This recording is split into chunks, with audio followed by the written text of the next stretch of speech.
Hey guys, I just wanted to make a couple of disclaimers about the audio before we get into this. First off, I have a dog and he loves to do that full body shake dogs do a lot. Since he does it so frequently, I didn't realize that my mic had picked it up more than a few times.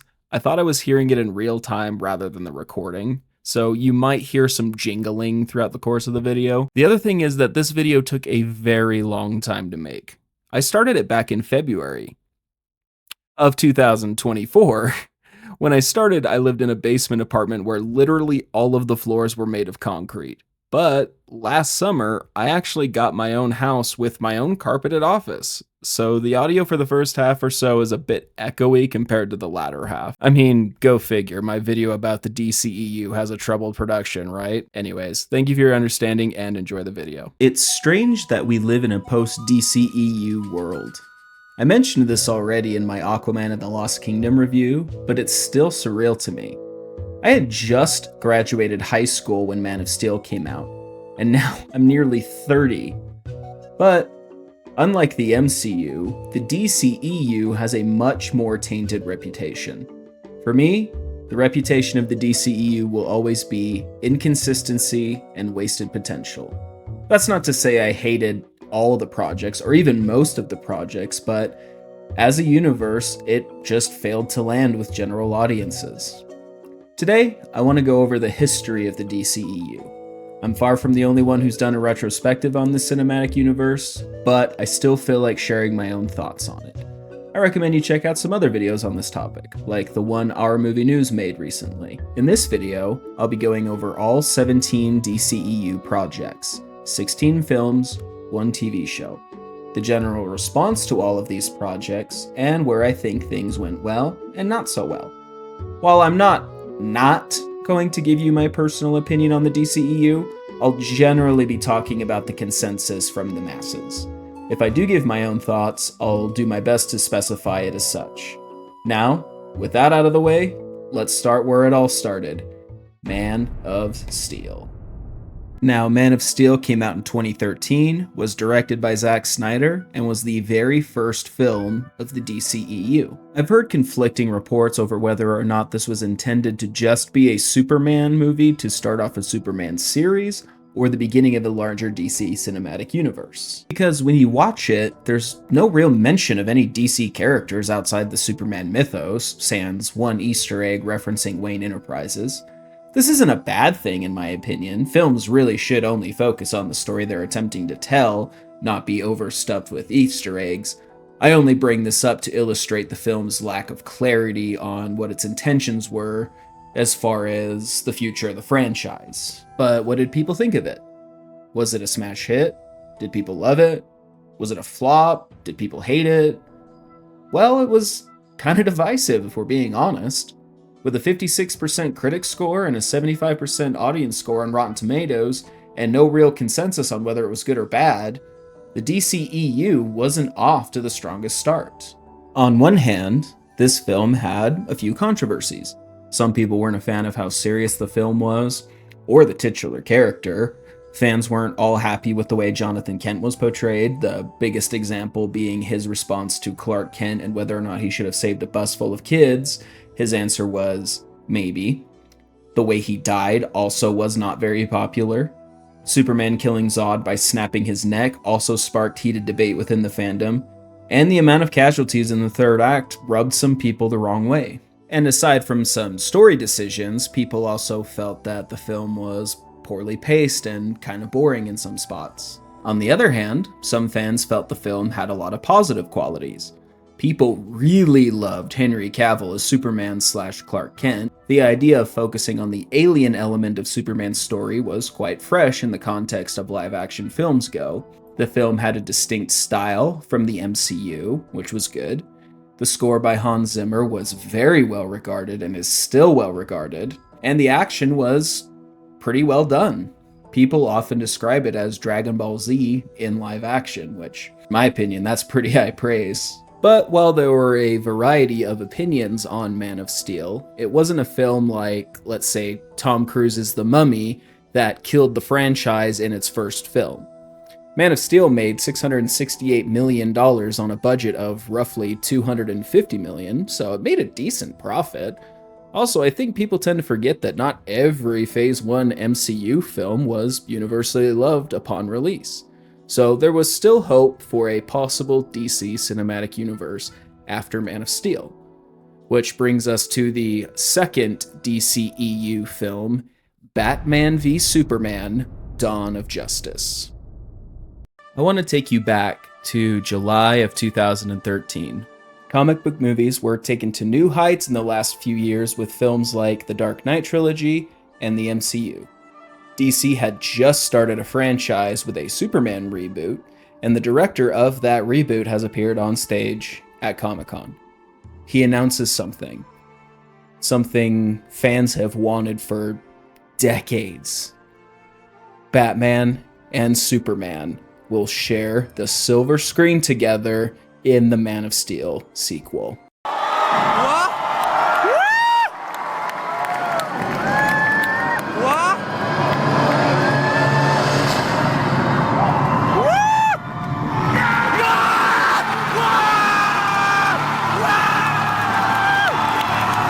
In my opinion, this was the best time to be a DC fan, between Man of Steel and Batman v Superman. While Man of Steel may not have been universally loved by everyone, even the detractors were willing to set aside their grievances with Zack Snyder and give him another chance. Plus, coming off the heels of The Dark Knight Rises only a year prior to this announcement, it made sense to introduce Batman as a supporting character in someone else's film rather than his own. People knew who Batman was. He didn't need another origin film. But this level of excitement would have a few wrenches thrown into it. In August of 2013, Ben Affleck was officially announced to play the Caped Crusader. People were, confused, to say the least. This is the single most important casting moment that Warner Brothers is going to make within the next few years. And who do they have to bring Batman, the Dark Knight, back to the big screen to go head-to-head against Superman? Ben Affleck, of course. I know, right? What?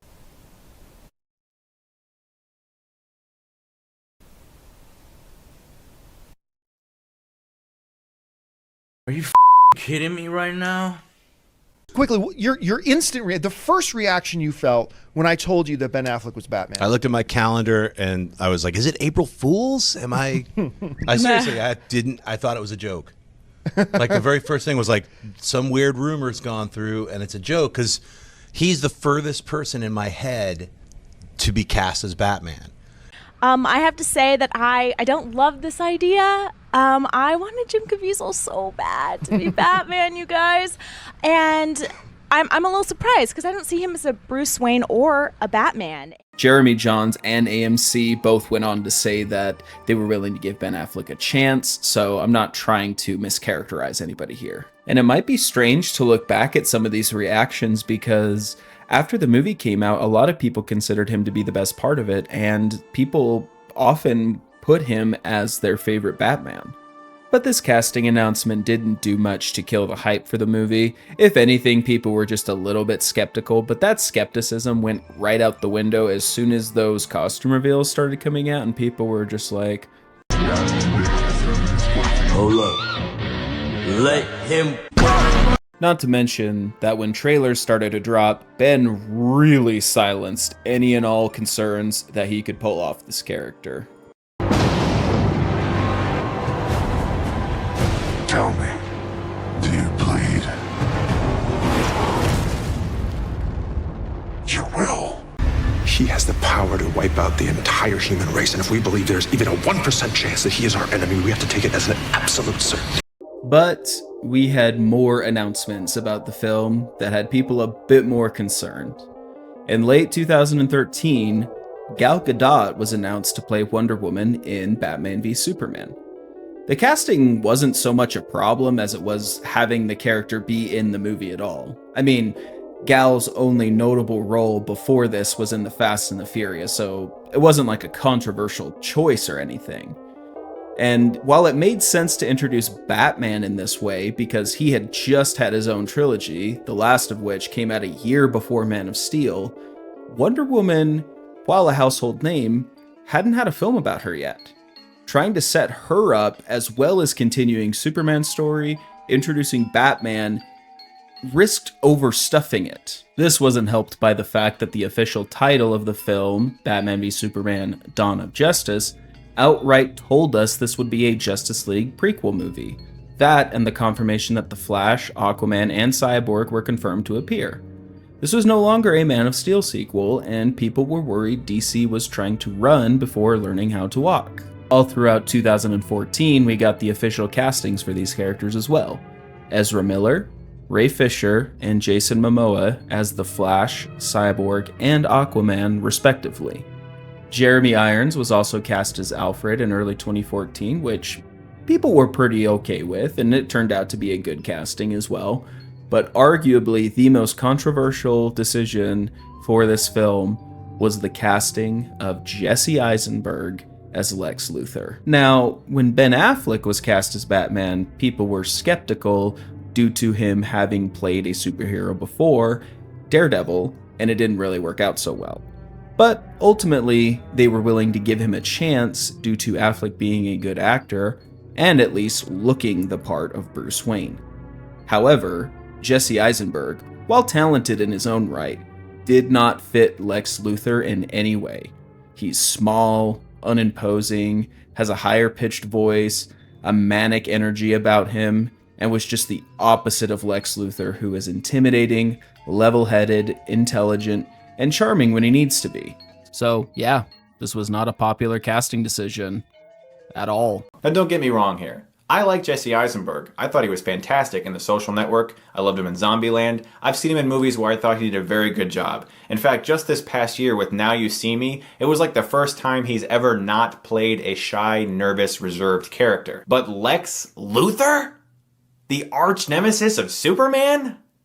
I'm sorry, I don't see this happen. Now Jesse Eisenberg as Lex Luthor. It's like there's always a moment in something like this where you have to draw a line in the sand and go, you know what, I need to make a stand. By disclaimer, I will say, I'm not a casting director. Maybe they see something I don't see. I get it. That being said, from where I'm standing, not only do I not see it, I advocate that it's not good. Again, nothing against Jesse Eisenberg. He was nominated for an Oscar. Good actor. But not remotely Lex Luthor, at least not the Lex Luthor I was hoping to see in this movie.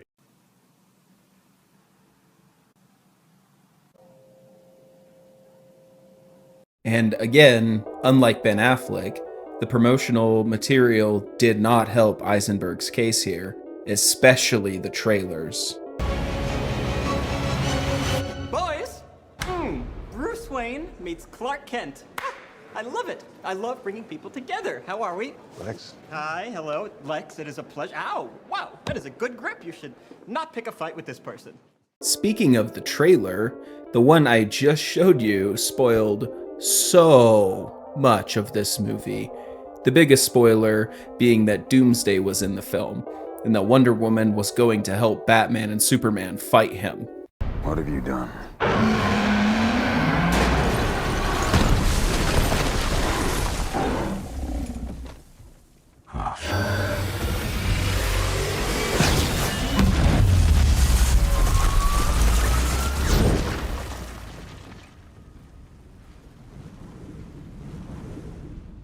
She with you?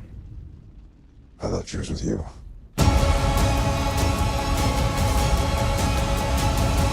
Good God, I forgot how poorly edited that trailer was. Anyway, despite all of that, there was still a great deal of hype for this movie.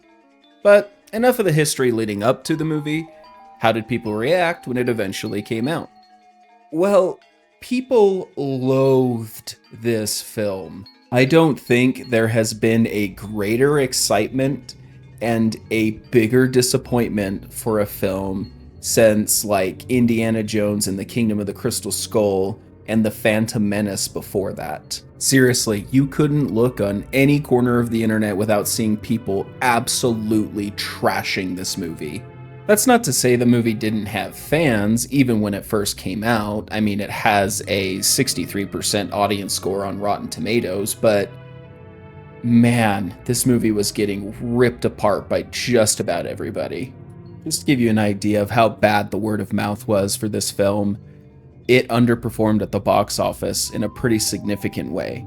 Now, some of you might be listening to this going, but Dak, the movie had a $300 million budget and it made $872 million. Doesn't that mean it was a net profit? And you'd be correct in saying that. It did have a net profit. But this movie had a $420 million opening weekend. It had Batman, Superman, and Wonder Woman together for the first time in a film live action. This should have been a $1 billion movie. This should have been a $2 billion movie. The fact that it wasn't just goes to show how poorly this was received by audiences. To give you a comparison, The Last Jedi and The Rise of Skywalker, two films that a lot of Star Wars fans consider to be the worst of Star Wars, both made $1 billion. So, there's really not an excuse here. Hell, Transformers Age of Extinction made over $1 billion at the box office, so that kind of tells you everything you need to know right there. So what is it about Batman v Superman Dawn of Justice that had people so upset? Well, taking a look at all of the most common criticisms, I found that there are 7. These are not the only 7 issues that people had, these are just the most common across the board. Number 1, choppy editing. Number 2, bad pacing. Number 3, bad characterization for its lead characters. Superman is way too broody and dark. Batman is too violent and has broken his no-kill rule. 4, Jesse Eisenberg turned out to be a poorly received Lex Luthor. 5, the movie was too bloated. There were too many characters, too many plots, each diluting each other, and the film tried too hard to set up future films. I mean, at one point, the film grinds to a halt so Wonder Woman can watch small clips that may as well be trailers for each member of the Justice League. Number 6, using the death of Superman in the second DCEU film. A lot of people felt like it was wasted here when it could have been used more effectively later down the line. Number 7, the Martha moment. Martha! Now, there were some positives too, even from people who hated the movie. One of the biggest positives, well, actually the biggest positive, is Ben Affleck as Batman. For all the skepticism that people had leading up to the film, he really proved us all wrong. He was a great Batman. Fans especially loved the warehouse fight scene where Batman goes to save Martha Kent. In my opinion, it's still the best fight scene that Batman has ever had in live action. I don't know if it'll ever be topped, personally. Some other positives to include: people generally agreed that the film was shot very well, myself included. The music was, once again, pretty great, especially Wonder Woman's theme. Wonder Woman's entrance to the Doomsday fight was a huge crowd pleaser. I remember the first time I saw it, that actually was the only moment in the movie where people were interested and applauding. Some fans feel that at least the movie felt different to what Marvel was putting out at the time and what Marvel is currently putting out, so I think that deserves mentioning. There was also a director's cut known as the Ultimate Edition that came out summer of 2016 with not only 30 minutes of extra footage, but certain scenes were rearranged so that the film flowed a bit better. This cut fixed issues 1 and 2 that I mentioned a moment ago for most people, that being choppy editing and bad pacing. But just to be clear, most of the problems that people had remained in the Ultimate Edition. You know, the bad characterization, too bloated, too much setup, Jesse Eisenberg, etc. And while Warner Brothers did have issues meddling too much later on with directors and their visions, I don't think asking Zack Snyder to cut a 3-hour movie down to 2.5 hours for theaters is unreasonable. Hopefully I didn't come off as overly critical earlier, because the film does have fans, as I mentioned. Not only did it have fans when it came out, but time has been somewhat kind to this movie. The release of the Ultimate Edition, and with people feeling like Marvel films have become somewhat repetitive and samey over the years, some feel Batman v Superman is a breath of fresh air by comparison. And to any fans of Dawn of Justice who may be watching this video, please don't take this segment as me mocking you for your enjoyment. I'm genuinely happy you love it, and I hope it brings you joy for the rest of your life, truly. That being said, we do have to face reality. Many people do not like this film. They didn't like it then, and they don't like it now. And we have to acknowledge that this movie did do some irreparable harm to the DCEU. Many felt that if they couldn't get Batman and Superman right, How could they trust him with the keys to the entire DC kingdom? But we're nearly 20 minutes into this video and we've only covered 2 films of the DCEU. I think it's time we move on to the third movie, Suicide Squad. Before we talk about the film itself, I want to mention the original plan for the DCEU slate. Some of you may not know, or may have forgotten, that after Man of Steel, there was no plan known to the public for future films beyond Batman v Superman. Sure, we probably could all guess they were going to do the Justice League at some point, but we didn't know their official schedule until late 2014. When they finally did release their schedule, it went as follows. 2016 would give us Batman v Superman, Dawn of Justice, and a Suicide Squad movie. 2017 would give us Wonder Woman and the Justice League Part 1 movie. 2018 would be The Flash, Aquaman, and it was later revealed that Ben Affleck's Batman film would also be released this year. 2019 would give us a Shazam film and Justice League Part 2. 2020 would give us a Cyborg movie and a Green Lantern movie. I just want to point out that 4 of these films never came out and one was delayed for 5 years. Just worth noting. While most of this plan seemed fine, some were worried about the lack of solo films before the Justice League films. Not a concern I shared, but it was one that was out there. One movie in particular stood out on this list, Suicide Squad. Why a movie about the Suicide Squad? Why a movie about the Suicide Squad before a movie about the Justice League? Hell, why a movie about the Suicide Squad immediately following your Justice League prequel film, Batman v Superman, Dawn of Justice? Well, I have a theory about this, and it's one that is shared by a lot of people. You see, this was announced in October of 2014. Guardians of the Galaxy was released August 1st, 2014, and reportedly, David Ayer was only given 6 weeks to write Suicide Squad. When you put all of that together, the timeline kind of matches up. It feels to me like Warner Brothers wanted their own version of Guardians of the Galaxy, and they wanted it right then. But other than conspiracy theories, people seemed generally interested in the film. This was helped by the fact that the casting of Suicide Squad generally excited the fans. People were near instantaneously enamored with Margot Robbie as Harley Quinn. Pre-slap Will Smith was a pretty good choice for Deadshot. And believe it or not, people were once excited for Jared Leto as Joker, as crazy as that sounds. Well, they were excited until the first image was released, then people started worrying about it. Once that first trailer dropped though, people seemed willing to give Leto and this design a chance.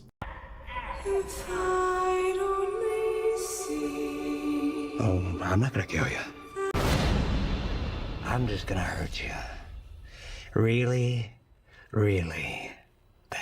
Some people forget that Heath Ledger's first look as the same character didn't go over so well at first either. Speaking of that first trailer, people went absolutely bonkers over it.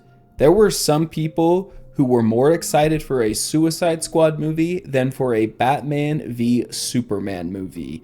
The Suicide Squad trailer actually outdid Batman v Superman's trailers as far as views go on YouTube. But little did we know at the time, there was some trouble brewing behind the scenes at Warner Brothers.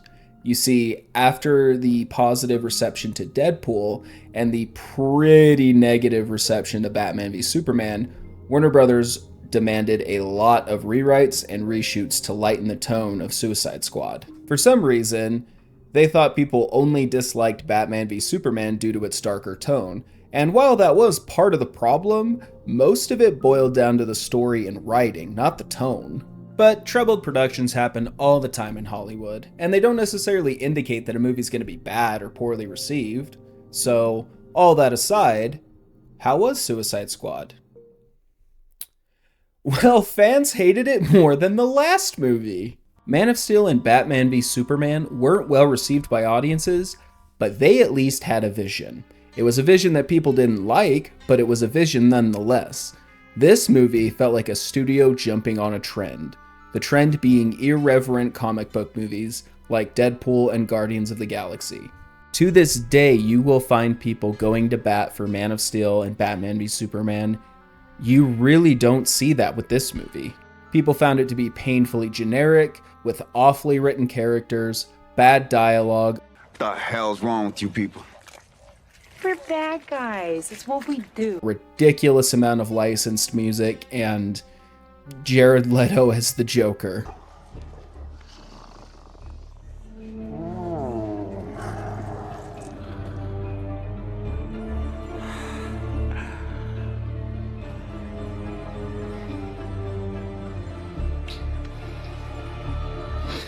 I could tell you meant that. Jared Leto is not only considered the worst Joker by most fans, he was apparently a nightmare to work with, and still is a nightmare to work with. He allegedly sent pig carcasses, used condoms, and empty bullet cartridges to his castmates. Oh, and anal beads, can't forget that. Oh, and did I say allegedly? It's not alleged. He said it himself. Now, how about the gifts you gave everyone? Rats, bullets, a hog. Where did that come from? Don't forget the anal beads. Who did you send anal beads to? The used condoms. Who did not? Yeah. I mean, it was. Step back, Brian. You can't just say use condoms and we're just gonna like forget. I know it's a family show, but we can. Don't worry. We can educate people here. At least they were used. Who did you send used condoms to? Oh, everybody. Maybe they didn't want to tell you, but no. I mean, I did a lot of things to create a dynamic, to create an element of surprise. Like I said, people didn't like Man of Steel or BVS, but at this point in the timeline, fans had just assumed that it was all down to Zack Snyder just not being right for the job. This was the first time that fans felt that something was just wrong with this entire franchise. It just wasn't working. How much of this was due to Warner Brothers' interference? Who's to say? David Ayer described his cut as a soulful drama, but would it have been any better? Remember, he wrote it in roughly 6 weeks, and he doesn't have the strongest track record. Still, I'd be interested in seeing the fabled Ayer cut someday, even if it's just out of curiosity. Despite fan disappointment, the film managed to gross $747 million worldwide against a budget of roughly $300 million, and with 2 films in the pipeline, they weren't willing to give up just yet. Which brings us to the 4th film in the DCEU, Wonder Woman. At this point, the DCEU had been damn near fatally wounded with Man of Steel, Batman v Superman, and Suicide Squad coming out one right after the other, and each of them not being popular with fans. So far, it had not been working for general audiences. But, as I said, DC had 2 films in production post Suicide Squad, Wonder Woman and Justice League. Much of the fans' goodwill had been lost by 2017, but hope wasn't completely lost yet. Wonder Woman and Justice League had great trailers and overall promotional material, but that wasn't enough anymore. The last 3 movies also had great trailers, and those didn't quite work out for everybody. These movies had to actually be good. No, phenomenal to win the audience trust back. And was Wonder Woman good? Yes. Yes, it was. Great, even. This was the first time a DCEU film had been certified fresh on Rotten Tomatoes and was generally loved by fans. This might seem kind of silly, but this was a big deal at the time. Personal anecdote, but the first time I saw this movie was with 2 buddies of mine, and after the credits started rolling, one of them said, "That was DC?" And the other one said, "This is the first time in one of these DCEU films that I felt connected to the characters." People praised the film for its likable characters, simple yet uplifting theme, and the chemistry between its 2 leads, Chris Pine as Steve Trevor, and Gal Gadot as the titular Wonder Woman. Now, Gal Gadot is an extremely limited actress. She is often wooden in her line delivery, but she has a strong charisma. And when she's paired with Chris Pine, an actually good actor, he tends to bring her up when he's on screen with her. Oh, and we can't forget that No Man's Land scene. I mean, come on. With a budget of $149 million, this film grossed $822 million, making it a huge hit financially. Now, I don't want to be too flattering to this film. People did take issue with its 3rd act, where the film reveals that Ares didn't force any of the bad guys to be, well, bad, only to kind of backtrack on this moments later and having Diana fight Ares in a generic boss battle. This last act, unfortunately, was the result of studio mandated reshoots. And this movie hasn't aged as well as it could have. I don't mean that in a, oh, they're saying something that we now consider problematic that wasn't problematic back then sort of way. Just that we overhyped how great this film was back then because it came out after 3 disappointing DC films in a row. Now, with the benefit of hindsight, some just consider it above average. I still really like it though.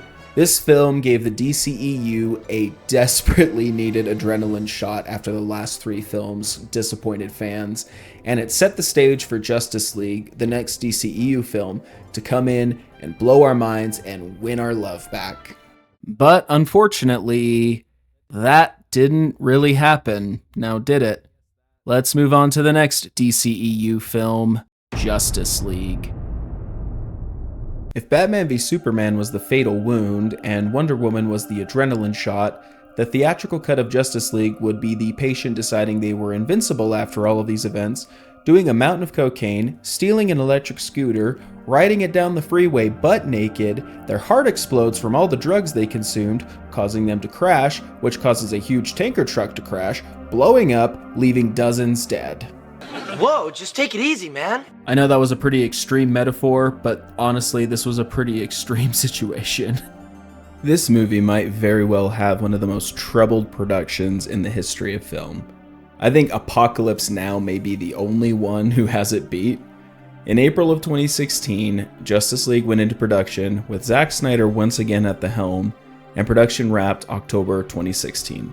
After the poor reception of Batman v Superman, you could tell they were trying to emphasize that this movie was going to be a lot more fun in its promotion. The trailers had a more upbeat, rock and roll vibe to them. They released a behind-the-scenes video after filming wrapped, showing the cast goofing off and such. And the trailers had a little bit more humor than the previous ones had. He said he'll fight with us? More or less. More or more less?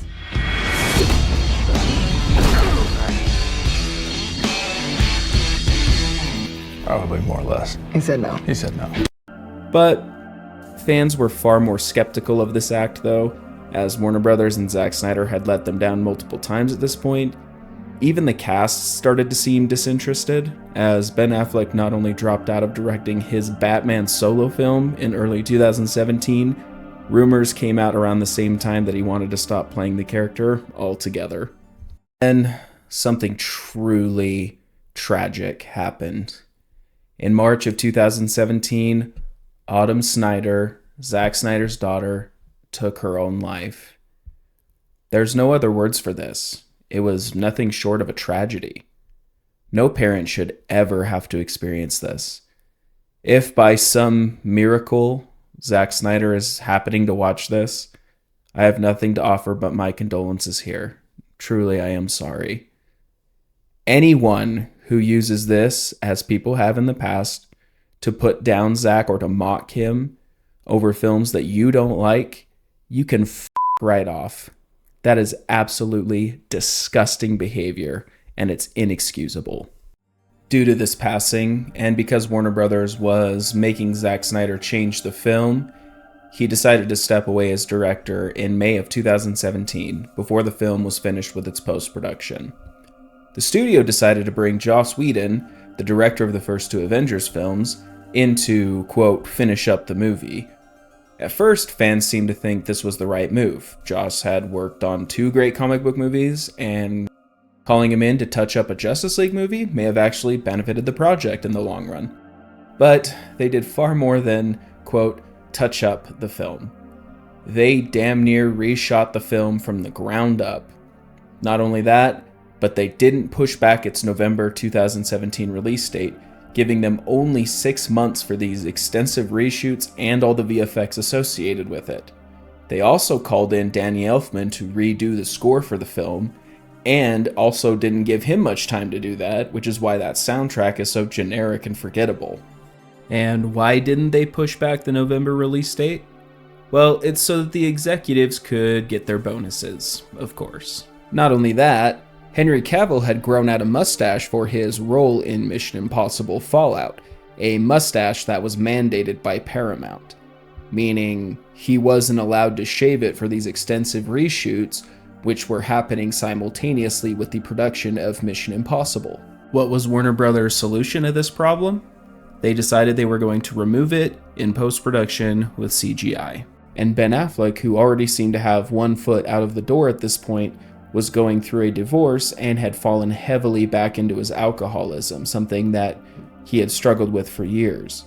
Because of this, he had fallen out of shape that a role like this requires, which is unfortunately noticeable in the theatrical cut of this film. No judgment to Ben, of course. We all have our vices. I'm just glad he's sobered up. In November of 2017, Justice League was released to theaters, and most people reacted with either disdain for the film or just indifference. A lot of people hated the movie, but at this point they just kind of expected to be disappointed by a DCEU film. So, with a 39% critic score and a 67% audience score on Rotten Tomatoes, things weren't looking good for this franchise. When the first Avengers film came out, that was seen as just the start of something great. The MCU wasn't unpopular before that point, but it really was that film that propelled it into pop culture. This kind of just felt like a failing franchise finally fizzling out. The issues people had with this film were numerous. To start off, the film already had an uphill battle with the foundation the previous films had set. They'd wasted the death of Superman, meaning Superman was, quote, dead for the formation of the Justice League. Batman had already broken his no-kill rule, so that story potential has already been wasted. Half of the Justice League still needed to be introduced, and to top it off, their competitor, Marvel, was in their peak at this time. The film was heavily criticized for its awful CGI, the most notable and unique example of this being Superman's uncanny upper lip. I'm not kidding. From the opening scene, it is right there in your face, and just about every second he's on screen, you can see it, and it's just terrible. The villain of the film, Steppenwolf, also looked like a PS3 character. Speaking of Steppenwolf, audiences found him to be a very weak and generic villain with very cliched dialogue. Definitely did not impress. The film was also seen as rushed, since half the Justice League hadn't been properly introduced, as I mentioned earlier, and the studio mandated this movie be under 2 hours, further neutering this film's chance at properly establishing these characters. The studio was trying to get more humor into these movies, hoping that that would improve them, and there was a lot of it, but much of it was seen as cringy. Bruce Wayne especially was cracking jokes that just really didn't fit his character. Jesus. He is tall. And some of it was even kinda offensive, like this moment with Barry and Diana. Not so fun fact, if you look at that scene closely, you'll notice that when Barry's on top of her, her head's turned away from the camera. Yeah, that's because that's not Gal Gadot. That's a body double. Because Gal refused to do that scene because of how uncomfortable she was. If your actress is uncomfortable with doing a scene like that, you probably should reconsider whether or not it should be in your movie. Sure, there were 1 or 2 moments people liked, such as this moment with Barry and a resurrected Clark in the park, and this scene between Bruce and Alfred was kinda nice, but there really wasn't much to latch on to. Oh yeah, can't forget about the infamous Kal-El No. Kal-El No! This movie didn't do so well at the box office, as you might have guessed. The budget was $300 million after all those rewrites and reshoots, and it only managed to gross $661 million worldwide. It opened to $278 million, which is nearly half of what BVS opened to, further illustrating the fans' waning interest in this universe. Editing Dak here, I somehow forgot to mention the allegations of Joss Whedon's abuse. Both Ray Fisher and Gal Gadot accused him of being toxic and unprofessional on the set of Justice League, and this isn't even the first time he's been accused of doing things like this. There was even an entire investigation into these allegations, and it caused Ray Fisher to never want to work for Warner Brothers again as long as Walter Hamada was still there. Joss Whedon has been all but blacklisted because of this, and I personally am very happy about that. Anyway, back to the main video. A message to any studio out there who may be listening. This is not how you handle a situation like this. If you hire a director and what they make ends up not being very good, you can course correct. You don't have to stick with this director, especially if it's going to end up costing you money in the long run. But there's a few options. You could let them go and pivot the franchise into another direction. You could let them go and reboot the franchise. You could cancel the franchise. But having a director quit on you because of the way you're treating him, taking his film before it's completed, having someone else whose style does not match his to change the film from the ground up, and even then, not giving that second director ample time to work on it is not the way to go. At this point, just about everyone had given up on this universe. Personally, I remember walking out of the theater after seeing it and just feeling apathetic. I didn't really care anymore. I mean, a few months later, Avengers Infinity War came out and kind of made everyone forget this movie ever happened. More people saw the trailer for that movie than watched Justice League in theaters. The only time this movie was brought up was to make fun of the bad upper lip on Henry Cavill, or to ask for the Zack Snyder version of the movie to be released, the Snyder Cut, if you will. But they had one more movie that was in production after this, one we wouldn't see for over a year, which brings us to the 6th DCEU film, Aquaman. Truthfully, I don't have much to say about this one. Aquaman was directed by James Wan and saw Jason Momoa reprise his role as Arthur Curry. While it was connected to Justice League through one throwaway line of dialogue, it was for all intents and purposes a standalone movie. This movie came out, did extremely well at the box office, and then kind of just left people's minds. It really reminds me of what both Avatar films did in that regard. While this movie didn't have the strongest story, writing, characters, or humor, it did have a fun sense of adventure, great action, a classic tale of the hero's journey, and Jason Momoa is always fun to watch on screen. Dude just has a very natural charisma to him, you know? Plus, it's a miracle that they made a comic book accurate Aquaman suit look this cool in live action. Like I said, this film was very successful at the box office, but that's undercutting it a little bit. It's the highest grossing DCEU film by a landslide, and I think that's what this movie will forever be known for most. It made over $1 billion at the box office on a budget of $160 million, which only further boosted its immense financial success. With the cinematic universe seemingly dead after Justice League, it was shocking to see a DCEU film do this good. I personally found this movie highly rewatchable for a while after it came out. It's just an easy watch. I could throw it on anytime. I've kind of gotten over it now, but for like a year or two after it came out, it was one I would put on like while I was cleaning or cooking or something like that. As I mentioned, I don't really have a lot to say about this one, so let's move on to the next project, Shazam. Now, Shazam was a movie not too many people were asking for, especially after the disastrous attempt at a cinematic universe the DCEU had been up until this point. I'm sure there was a subset of the comic book community that was hoping for a movie to be made about this character, but it wasn't the general audience. However, when that first trailer dropped for this film, fans thought it looked surprisingly good, myself included. The trailer really sold the film as an incredibly fun, wish fulfillment type of film with a lot of heart. After all, Shazam is about a young kid named Billy Batson who receives the powers of the gods, and when he utters the word Shazam, he becomes an adult version of himself with all of these superpowers, and the film really seemed to be leaning into that in a fun way. This comment on the first trailer sums it up well. I'm not gonna lie, when this movie was originally announced, I was thinking, quote, "No one asked for this, but now I'm asking for this, LOL." The film came out April 2019. It stars Zachary Levi and Asher Angel as both the older and younger versions of the character. Unlike some past DCEU films that had good trailers but ended up being disappointing, this one was actually received fairly well by audiences and critics alike. People praised it for how fun and uplifting it was, with a fresh take on a superhero with a childlike wish fulfillment that I had mentioned earlier, and its surprisingly positive representation of foster families. And while there were some critiques people had, such as a weak villain, somewhat lackluster action scenes, and a noticeable change in personality between young Billy and superhero Billy, not to mention the somewhat weird, faceless Superman cameo, none of these issues were enough to make it a bad film for most audiences. The film didn't gross a ton of money at the box office, but it still managed to make $368 million on a budget of about $100 million, making it a net profit.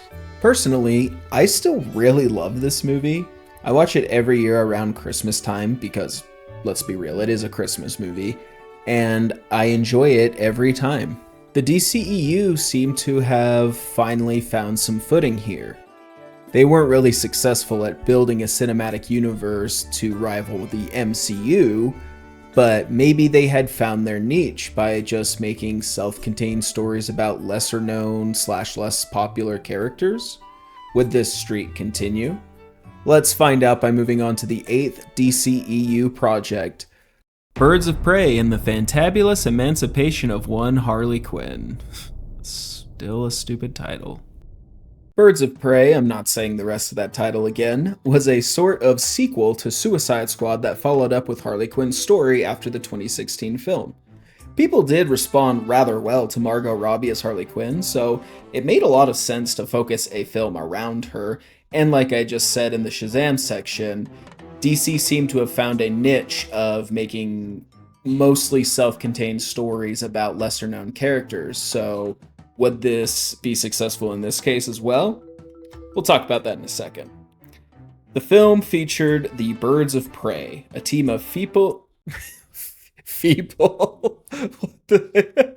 film also featured the Birds of Prey, if you can believe it, a team of female superheroes from the comics. The team consisted of Black Canary, Huntress, Cassandra Cain, Renee Montoya, and of course, Harley Quinn. The film also starred Ewan McGregor as Black Mask, a popular character in Batman's Rogue Gallery, though neither Batman or Joker are in this film, at least not in any prominent way. And while the extended cut of Batman v Superman was barely rated R, this was the first theatrical DCEU film to be released with that rating, which, at least in concept, was actually a pretty neat idea because Marvel at that time had not had an R-rated movie, and comic book movies in general typically were PG-13 or lower, so having an R-rated film would set it apart in some way. The film was released February 2020 to pretty okay reviews. Some liked it, some hated it, but nowhere near to the level of divisiveness as Batman v Superman or another movie like The Last Jedi. This seemed to have been another attempt on Warner Brothers' part to have their own version of Deadpool or Guardians of the Galaxy, just with an all-female cast, kind of like the original Suicide Squad movie. But the difference being that this movie was made to be that from the ground up, rather than the 2016 Suicide Squad film, which underwent massive rewrites and reshoots. Now, DC had found success with their last two films by making mostly standalone movies about lesser known or not as popular characters like Aquaman and Shazam, but unlike those films, this one didn't do so well at the box office. With a budget of roughly $80 million, the film only grossed $205 million, and it needed about $250 to $300 million to break even, making this the second DCEU movie to flop. Personally, I think this happened for two reasons. One, bad marketing, and two, they tried too much, too fast. The foundation of the DCEU was shaky at best and had lost a lot of the audience trust, so an R-rated film about a team of superheroes that general audiences didn't really know more than likely led to this film flopping at the box office. It's not like Marvel didn't take a chance on lesser-known characters, but by the time they tried Guardians of the Galaxy, by the time they tried Black Panther and Ant-Man, they had already set a solid foundation with their Avengers films. That, and Birds of Prey wasn't received well enough to garner enough positive word of mouth. Like I said, it wasn't like universally hated by everybody when it came out, but not enough positive qualities in the movie to make it a smash hit. With all of that out of the way, I think it's time to move on to the next film on our list, Wonder Woman 1984. DC was in a strange place at this point. Well, I don't think it was ever in a normal place with this particular universe, but now it was especially strange. Their attempt at a Marvel-esque cinematic universe had failed, but they had found some success in their solo movies. But it was inconsistent. You never knew if you were going to get a good film, an okay film, or a bad film. When you look at the MCU, they didn't have that problem from 2008 to like 2019. Like, all of their movies were either great or at least watchable at worst. Not to mention, they had no plans for a Justice League sequel. Ben Affleck was out as Batman, and Henry Cavill's future as Superman was up in the air at this point. With all of that in mind, it made sense that they would want to make a sequel to Wonder Woman. That film was highly successful, and Wonder Woman as a character is one of DC's most well-known. A sequel could pump some much-needed life back into the franchise. Plus, you had Patty Jenkins, the director of the first movie, and Chris Pine as Steve Trevor returning. All of that with the film being set in the 1980s. A lot of fans were pretty excited, myself included.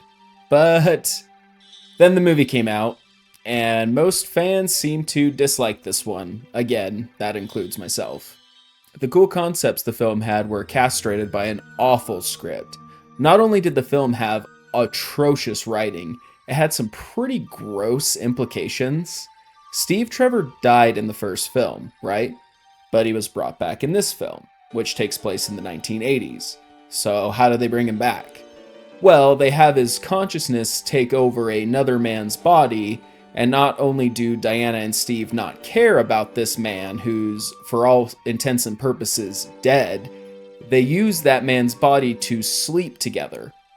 It's really, really strange. Gal Gadot has always been a limited actress, one who has a lot of charisma, but still limited. But those limitations were much more noticeable here. Max Lord, you're putting yourself and everyone else in grave danger. I need you to give me the stone. What happened to it? Financially, this movie didn't do well at all. It made $170 million worldwide against a budget of $200 million, making it the third film in the DCEU to flop.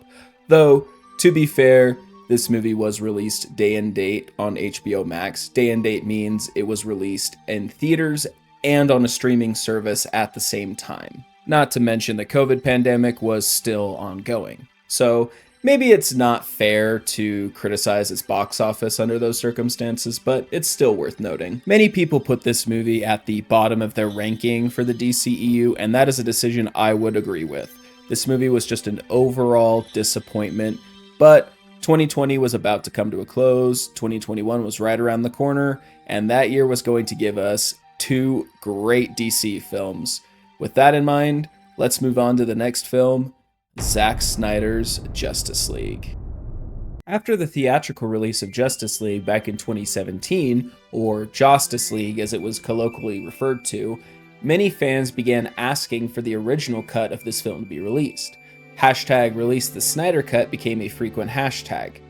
All through 2018 and most of 2019, it seemed by many to be a pipe dream, myself included. While the film had been shot to its entirety, it would need millions of dollars to complete the VFX, and many thought it wouldn't make the film any better given Snyder's previous DC films.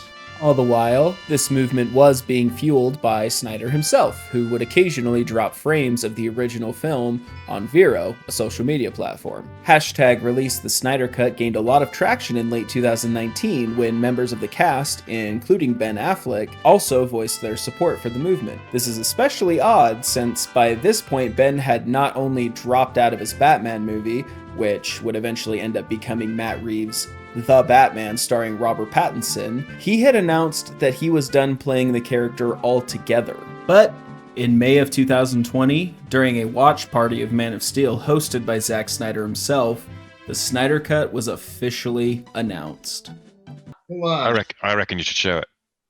Right? You think I should just show it? Yeah, I think I you mean- should. I reckon Well, yeah, I mean, no disagreement here. I think that, I mean, I don't have I can't show the movie right now, because it's still a little bit to do, but I mean, there is this. I have this. I don't know if this is helpful. You see that? Oh my god. Oh my god. Oh my god. Oh my god. Oh my god. Oh my god. Oh my god. Oh my Wow. god. Oh my god. The internet broke that day. Correct me if I'm wrong, but I believe this is fully unprecedented. I don't think anything like this has ever happened in the history of film. The Snyder Cut was officially titled Zack Snyder's Justice League and was originally going to be a miniseries, but they decided to make it a movie instead.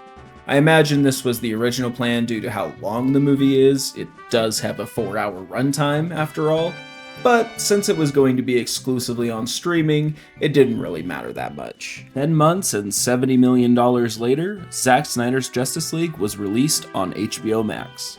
Well, it was somehow leaked onto HBO Max early under the name of a Tom and Jerry movie, like you would go to watch that film and Zack Snyder's Justice League would play instead, which is just an odd blip in this film's history, but anyway. The film was officially released on March 18th, 2021, and not only did it crash the HBO Max servers, it was actually received very well, far better than Snyder's previous DC films. Many people have accused Snyder of making style over substance films, and his first DCEU films weren't exempt from that criticism, but many felt he had fixed that mistake with this movie.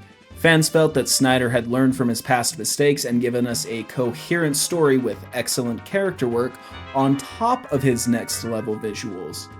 Batman v Superman was a bloated film with multiple plots and characters that weren't really gelling with each other, but rather diluting each other.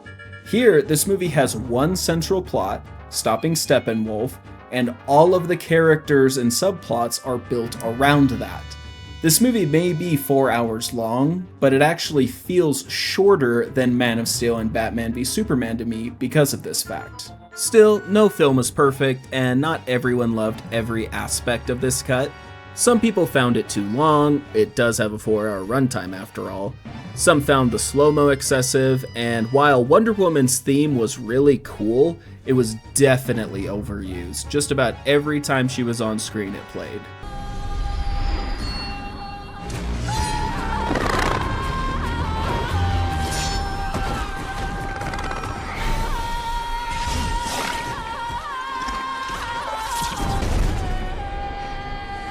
Shall we?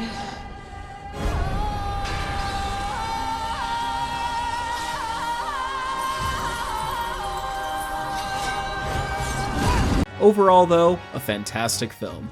James Rolfe, aka the Angry Video Game Nerd, when talking about the Star Wars prequels, said that he felt George Lucas had 2 strikes and then a home run. I feel that's applicable here with Snyder and his DC trilogy. The film actually won the Oscars Cheer Moment Award for the moment where Flash reverses time during the 2022 Oscars, which was well deserved in my opinion.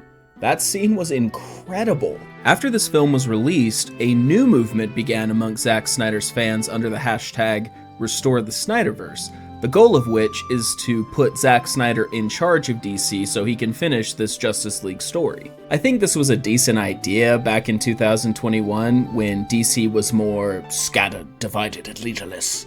But the movement has gone on for way too long and has become kind of obnoxious at this point. They now have structure and a more competent team behind them than they did previously, so I think it's kind of pointless to keep asking for this, honestly. Some have even decided to use the hashtag #SellTheSnyderverse to Netflix, which is just flat out ridiculous. But I'm still glad Warner Brothers corrected their mistake with how they handled the Justice League film, and gave us what the movie was always intended to be. I think the difference in quality can really be summed up by a simple scene comparison. Listen, I was wondering if you could put out the feeler, like aquatic, I mean, do you talk to fish? The water does the talking. Of course. This guy's probably fought hundreds of thousands of other super beings on the other planets he's destroyed, right? And we have to assume he's won. I don't care how many demons he's fought and how many hells. He's never fought us. Not us united.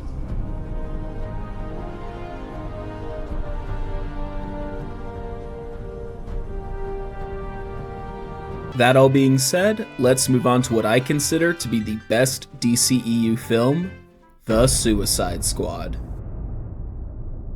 Similar to Zack Snyder's Justice League before it, The Suicide Squad had an interesting story, not because it also had a troubled production, but just what led to it being made. This is James Gunn. He's the writer and director behind this film and is now currently co-CEO of DC Studios alongside a man named Peter Safran. He also wrote and directed the Guardians of the Galaxy trilogy. Between the second and third Guardians films, old controversies that James had been involved in were brought back to the public eye. Slight trigger warning, by the way, for the next few minutes, as I'm going to touch on some really heavy subjects, so you've been warned. Chief among these controversies were two main things. Number one, old tweets in which Gunn made edgy jokes about things like pedophilia, and two, to catch a Predator-themed party where guests were encouraged to dress up as predators and or victims. Due to these controversies, James Gunn was subsequently fired by Marvel back in 2018. Not long after this, Warner Brothers reached out and offered him a job directing a DC film. Before we continue, I want to make something clear. I don't condone Gunn's past actions here. I think joking about subjects like that is disgusting. I do, however, believe they were just that. Jokes. Because they were jokes, and the fact he deleted the tweets more than a decade ago, stopped making jokes like this, and apologized for them, I'm willing to let it go. As most people have. I mean, Marvel themselves rehired him not too long after this, so there you go. Alright, with all that crap out of the way, let's get to the fun part and talk about the movie itself. As I said, Warner Brothers approached Gunn with an offer to direct a DC project. They didn't even offer him a specific film. They told him he could do whatever he wanted with any DC character. And he decided to make a sort of sequel to Suicide Squad, which is ironic considering the first Suicide Squad seemingly was made to be a film emulating Gunn's Guardians of the Galaxy films. Now they got the man himself to do a Suicide Squad 5 years later. While it's technically a sequel, it doesn't actually rely on the first film in any meaningful way. It's very loosely tied with it via a few returning characters like Amanda Waller, Margot Robbie as Harley Quinn, Rick Flag, and Captain Boomerang. The film was released on August 6th, 2021, to some pretty stellar reviews from both critics and audiences alike. The film was praised for its wacky, irreverent tone, which suits this kind of concept very well.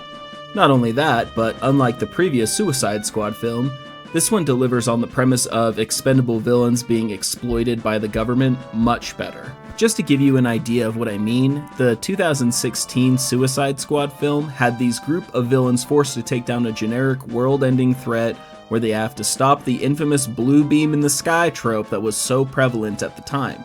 Hardly anyone died, no one was truly expendable, and most of the characters were kind of random and far too weak to handle this kind of threat. On the other hand, in the 2021 film, Task Force X is being used to cover up the misdeeds of the US government on an island called Corto Maltese.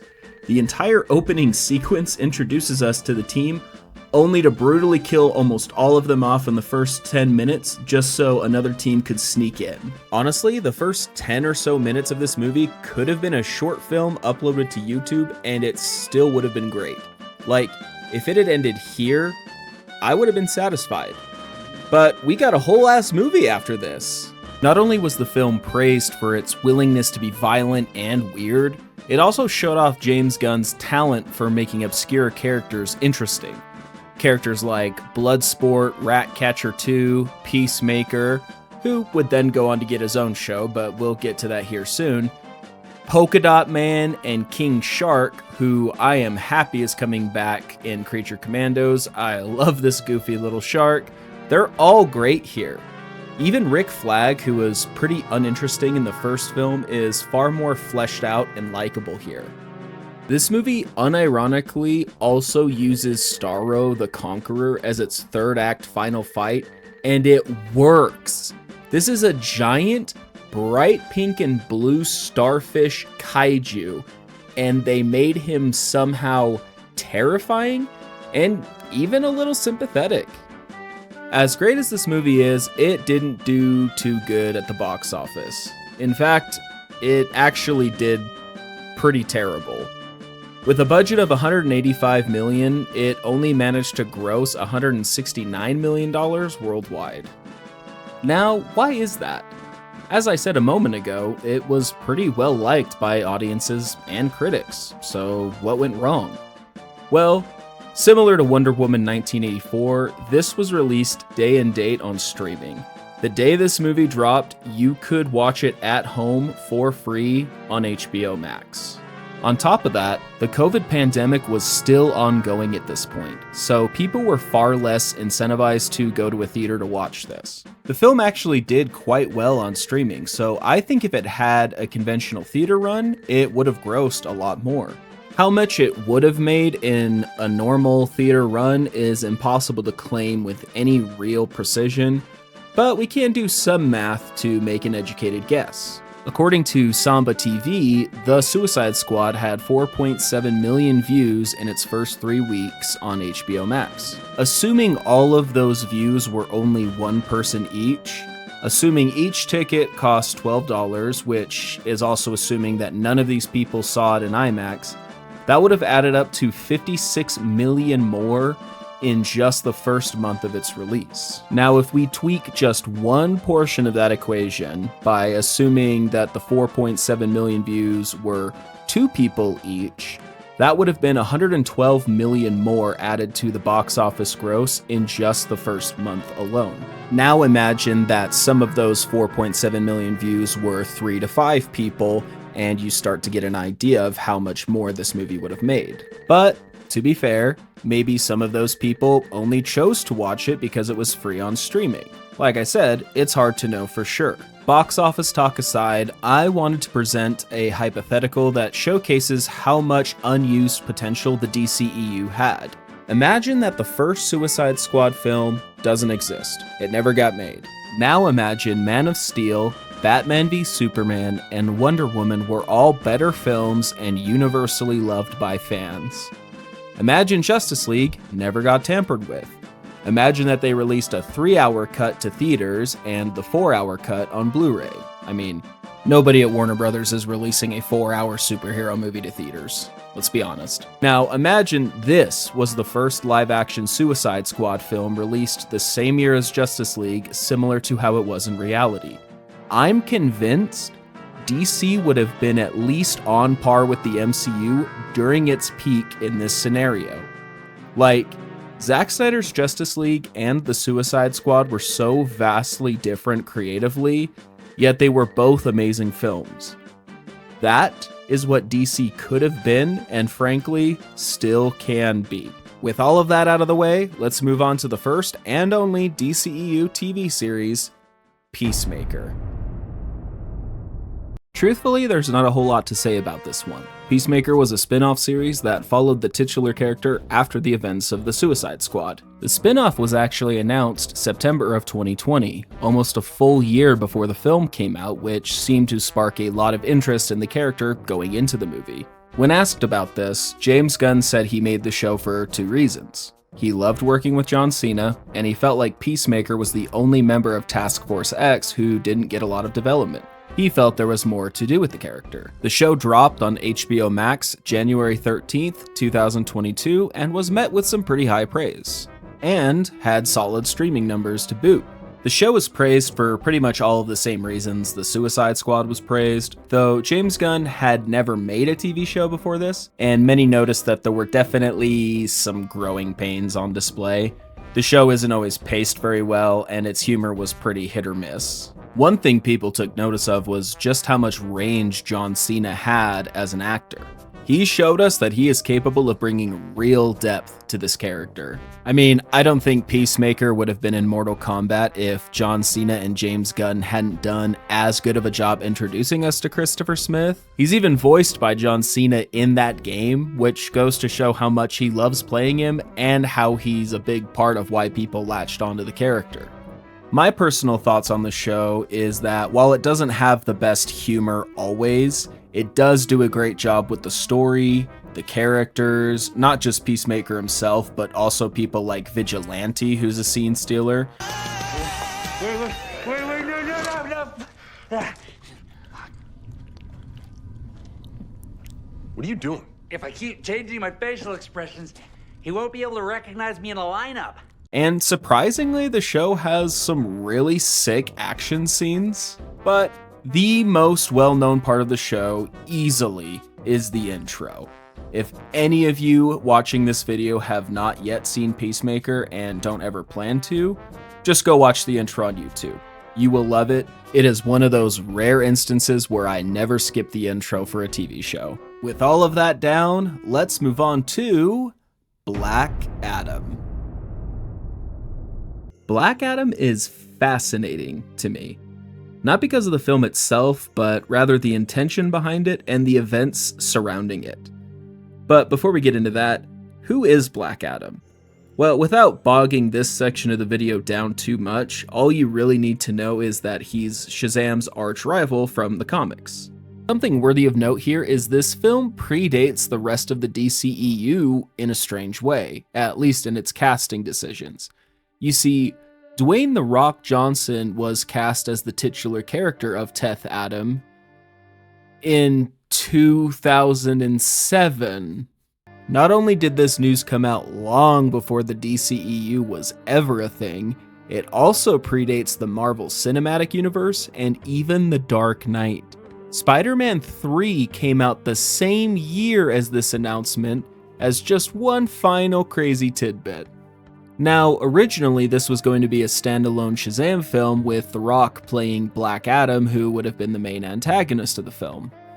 After being stuck in development hell for over a decade, they finally decided to adopt this idea into the DCEU. Somewhere along the way, Dwayne Johnson pushed to have Black Adam removed from the Shazam film so that they could both star in their own films and have proper time to develop. Johnson seemingly had a strong passion for these characters and their stories. Strong emphasis on the word seemingly there. Black Adam began principal photography in April 2021, wrapped in August of the same year, and eventually released worldwide on October 21st, 2022. Leading up to its release, the film was pretty heavily marketed. You had your standard trailers, interviews, a Comic-Con appearance, TikToks, and even a Roblox tie-in. The Rock is a huge star, so it makes sense they would try to take advantage of the fact he was starring in one of their DC films. However, most of the marketing push came from The Rock himself. You could tell this was sort of a passion project for him. The problem is, he wasn't passionate about Black Adam as a character, at least that didn't seem to be the primary factor. He was far more interested in using Black Adam as a vessel to make himself look badass. He was treating it like it was the WWE, not a cinematic universe with established comic book characters. He was pretty clear that he intended on having Black Adam be sort of a soft reboot to the DCEU where he was the focus. In fact, he had a very, let's just say, particular way of articulating this idea. What you're going to see here is why the hierarchy of power in the DC universe is about to change. The hierarchy of power in the DC universe is about to change. Things will never be the same. Because the hierarchy of power in the DC universe is about to change. Boy, I'm sure glad nothing happened right after the release of your movie that would make that statement really, really funny. Something else he spoke quite a lot about during his promotional tour was how much he wanted Black Adam to face off against Superman. Not Shazam, the arch rival of Black Adam, but Superman. Specifically Superman played by Henry Cavill. That seemed to be the thing he wanted most out of this experience. And while Superman and Black Adam have clashed occasionally, it's not the point of the character. But, similar to the first Shazam movie, Black Adam had a hard time getting Henry Cavill to actually appear in the film. They actually shot another Headless Superman cameo for a post-credits scene. For whatever reason, the higher-ups at Warner Brothers didn't really want Cavill in the movie, but The Rock went over their heads and got him in the movie anyways. They did this like a month before the film came out, which is really crazy to me, and Johnson all but confirmed he was coming back too. Cat is out of the bag when it comes to Henry Cavill coming into the mix. How much did you have to do with that, mister? And what do you know about Man of Steel 2? Just like I fought hard for Black Adam for 15 years. Danny has been fighting for 6 years. Hiram has been fighting for 6 years, 15 years. We've all been fighting for this moment. So I will say this. Welcome home. Now, after all of that time, all of that buildup, all of the hype and promotion by the studio and Johnson himself, how did the movie do?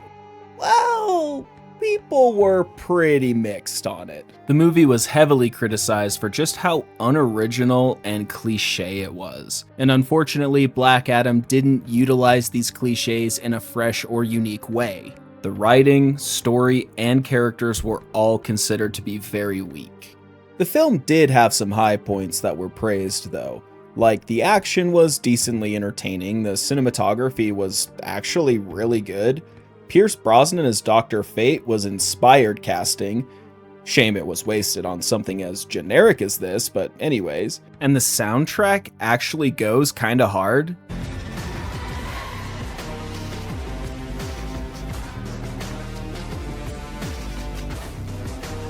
But these positives weren't enough to save this film financially. With a budget of $190 to $260 million, the film only managed to gross $393 million worldwide. Now, that's no small amount of money, but movies as a general rule of thumb need to make about 2.5 times their production budget to be considered profitable. If that's true, Black Adam needed to make $475 million to $650 million to break even. And when you consider all of the marketing this film had, it's likely much closer to the $650 million figure. In the spirit of fairness though, this movie was not theatrically released in China, which is a huge market. I'm not claiming it would or would not have been profitable had it been released there, but it is important context nonetheless. Even having Henry Cavill's Superman show up in the post-credits scene setting up a conflict between these two characters didn't save this movie. Speaking of which, let's talk about Henry Cavill for a minute. After Black Adam released, he officially announced that he was back as Superman and that they were going to make a Man of Steel 2. Hey everyone, I wanted to wait until the weekend was over before posting this, because I wanted to give you all a chance to watch Black Adam. But now that plenty of you have, I wanted to make it official that I am back as Superman. And the image you see on this post and what you saw in Black Adam are just a very small taste of things to come. So there's a lot to be thankful for, and I'll get to that in time. But I wanted to thank you guys most of all. Thank you for your support, and thank you for your patience. I promise it will be rewarded. Even though Black Adam was considered to be a disappointment to many, this news got fans really excited. Remember, Henry hadn't been Superman since 2017, 5 years before this movie, and there were no plans for this version of the character in between either. But all of this excitement would be very short-lived. On October 25th, 2022, a mere 4 days after the release of Black Adam, James Gunn and Peter Safran became co-CEOs of DC Studios. Things will never be the same, because the hierarchy of power in the DC universe is about to change. Well, I mean, technically he wasn't wrong. Not too long after this announcement, Dwayne "The Rock" Johnson confirmed that Black Adam 2 wouldn't be happening under James Gunn, which wasn't the least bit surprising to anybody. I mean, I just can't see Dwayne wanting to work under Gunn and vice versa. The Rock wants everything to be centered around him, and James doesn't focus on one particular star or character. He generally does what he feels is best for the story. I just can't imagine those two ideologies would mix very well. And frankly, not many people were heartbroken we wouldn't see Black Adam in the upcoming DCU, at least not this version. No, what really shook the DC fandom happened just 6 days before The Rock's announcement. On December 14th, 2022, James Gunn confirmed that he and Peter Safran had a general idea of what projects they were going to make in their upcoming DCU. One of the first was going to be a new Superman movie, but not played by Henry Cavill. This news was an absolute gut punch to fans. We had just gotten Henry back as Superman, and it was almost immediately taken away from us. Now, it's no secret to anyone who follows me on Twitter that I am beyond excited for the upcoming Superman film, so it may come as a shock to some of you that this news also greatly disappointed me back then. You see, I feel Henry Cavill as Superman is in the same boat as Andrew Garfield as Spider-Man. Both were perfect for their roles, but didn't have the best writing to fully utilize their potential, though Garfield was redeemed in Spider-Man No Way Home. But I thought James Gunn could bring out that potential in Henry. While I was disappointed in this news, I find it kind of weird that people blame James Gunn for this. He wasn't the one who went over the studio's heads to bring him back for Black Adam, and he certainly wasn't the one who told him he could announce he was coming back as Superman in a Man of Steel sequel. Also, why did the studio let Cavill and Johnson tell fans there would be a Man of Steel 2? I'm not an expert on how hiring new executives at major Hollywood studios works, but I can't imagine James Gunn was approached the same day it was announced. Like, surely there's gotta be contracts, negotiations, lawyers involved, etc. And the studio should have known that whoever took this position was going to have their own opinions on what to do with DC and have the power to act on those opinions. So why were Cavill and Johnson allowed to announce this when they knew they were looking for a DC studio head with the power to veto it? Hell, they were probably already working things out with Gunn and Safran when they brought Henry in to shoot that post-credit scene. It's like if you had an older sibling who tells you on Christmas Eve that your parents are taking you to Disneyland as your Christmas present, only for mom to come downstairs on Christmas Day and have to break the bad news that no, we are in fact not going to Disneyland, and she doesn't know why they told you you were. Is it really mom's fault for breaking the bad news in that situation? Anyways, this section of the video is starting to get really long, so let's wrap it up. Black Adam was an okay film that flopped at the box office. The events surrounding this film were far more interesting than the film itself. With that, guys, we're in the home stretch. We just have one more year of this franchise to cover, and on that note, let's move on to the beginning of the end for the DCEU, Shazam! Fury of the Gods.